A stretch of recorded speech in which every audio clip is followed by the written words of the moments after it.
Mau bicara kami lanjutkan kembali pemirsa dan pendengar. Nah tadi setelah jeda sebelumnya kami sempat membahas terkait restorasi justice. Di segmen terakhir ini saya ingin menanyakan Ibu, selain peningkatan pelayanan hukum terkait dengan peningkatan profesionalisme jaksa di Kejari Makassar, ini kedepannya yang dilakukan seperti apa?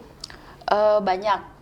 Kami melakukan peningkatan profesionalisme jaksa, baik yang kami lakukan sendiri secara internal maupun yang dilakukan baik oleh pimpinan maupun oleh lembaga-lembaga, di mana jaksa-jaksa kami secara berkala ada pendidikan-pendidikan atau pelatihan yang dilakukan oleh Kejaksaan Agung di Badan Diklat. Namun karena sekarang masih dalam kondisi pandemi, masih situasinya, sehingga ada yang dilaksanakan langsung di Badan Diklat, ada yang secara daring, dan itu dalam setiap minggu pasti ada FGD masing-masing bidang.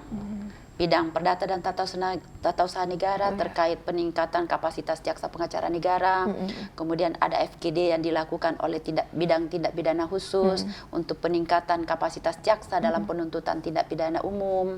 Demikian juga dengan tindak pidana khusus, sehingga jaksa itu selalu di-upgrade kemampuannya. Nah, secara internal kami juga secara rutin melakukan dinamika kelompok, baik penanganan perkara pidum, pidana khusus maupun datun.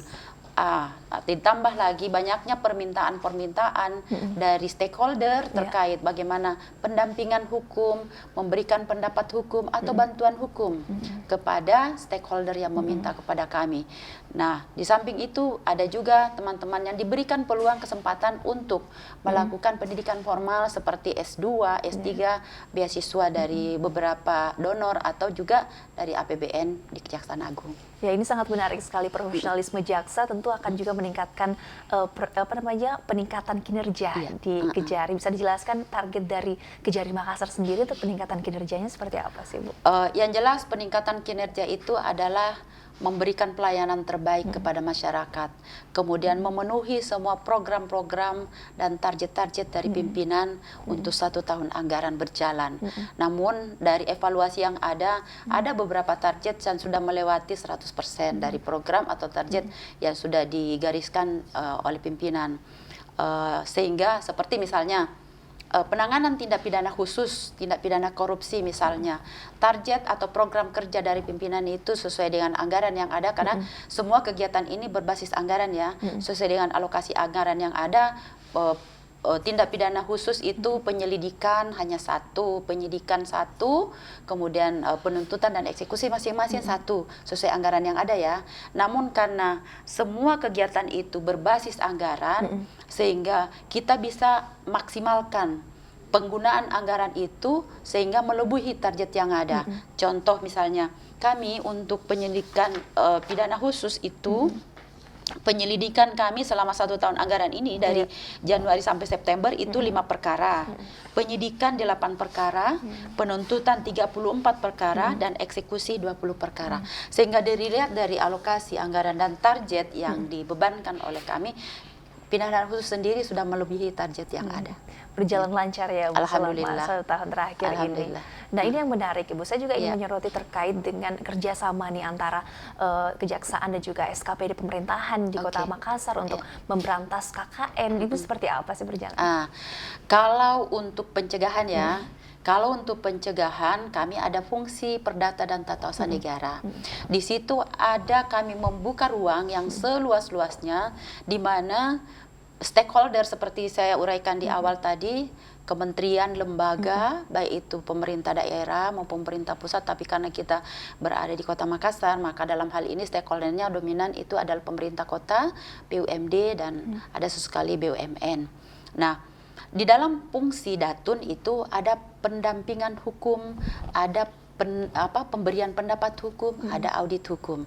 Fungsi-fungsi itulah yang digunakan oleh stakeholder, baik itu pemerintah kota maupun dinas-dinas terkait, meminta pendampingan hukum atau pendapat hukum terhadap kegiatan-kegiatan yang akan mereka lakukan. Di mana untuk pendampingan hukum itu mereka meminta apabila ada kegiatan yang akan dilakukan terkait program kerja mereka, maka mereka meminta kepada kami untuk dilakukan pendampingan terhadap kegiatan-kegiatan yang dilakukan. Sehingga dari awal kita sudah kasih misalnya rambu-rambunya ini loh yang harus dilewati, jangan lewati itu ya. Kalau lewati itu nanti bahaya. Nah, itu untuk pendampingan. Nah, ada lagi pendapat hukum. Biasanya kami istilahkan dengan LO, legal opinion, itu memberikan pendapat hukum. Mereka memberikan materinya kepada kami telaah, kemudian kita lihat apakah ada konflik of interest antara datun, pidum, pitsus dan sebagainya. Apabila itu tidak ada, maka kami pelajari kegiatan apa yang mereka lakukan. Kami berikan semacam nota pendapat hukum kepada mereka. Tetapi itu hanya pendapat hukum. Kami memberikan ini loh yang harus lakukan. Kalau mereka ternyata tidak melakukan itu, nah itu sudah di luar kuasa kami. Yang jelas kami membuka ruang seluas-luasnya untuk semua BUMN, BUMD, pemerintah untuk memberikan bantuan hukum kepada mereka. Baik bantuan hukum juga litigasi, non litigasi juga bisa kami lakukan. Baik, bisa diberikan juga edukasi nih Bu untuk masyarakat di rumah, karena bisa dibilang korupsi, kolusi dan nepotisme ini kan PR kita bersama. Apa yang perlu, langkah konkret yang perlu diperhatikan untuk sama-sama bisa kita cegah KKN ini? KKN itu ada di mana-mana, tapi kadang-kadang tidak terasa. Terasa atau tidak terlihat. Nah, untuk membangun suatu kasus perlu alat bukti, perlu dukungan semua sektor, termasuk salah satunya memberikan informasi. Karena kami menerima informasi dari mana-mana, masyarakat perlu memberikan laporan kepada kami apabila melihat atau mengalami atau mengetahui adanya perbuatan-perbuatan baik itu kolusi, korupsi, nepotisme ya, sehingga kita bisa bersama-sama bangun suatu penegakan hukum yang baik yang bisa bermanfaat untuk semua. Dan sebelum closing statement Ibu, saya juga ingin menanyakan nih ke depan nih upaya untuk peningkatan kesadaran hukum untuk masyarakat Kota Makassar yang akan Ibu dan teman-teman di Kejaksaan Negeri Makassar lakukan itu seperti apa? Kami tetap melakukan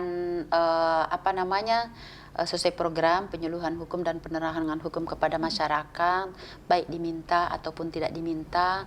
Lalu kemudian kami membuka ruang, baik datang sendiri dengan adanya pos pelayanan hukum, baik melalui website maupun WhatsApp yang dibuka oleh teman-teman di Intel untuk menampung keluhan-keluhan dari masyarakat, atau hanya sekedar ingin bertanya tentang bagaimana suatu undang-undang, bagaimana penerapannya, atau ada kasus yang ingin ditanyakan kepada kami.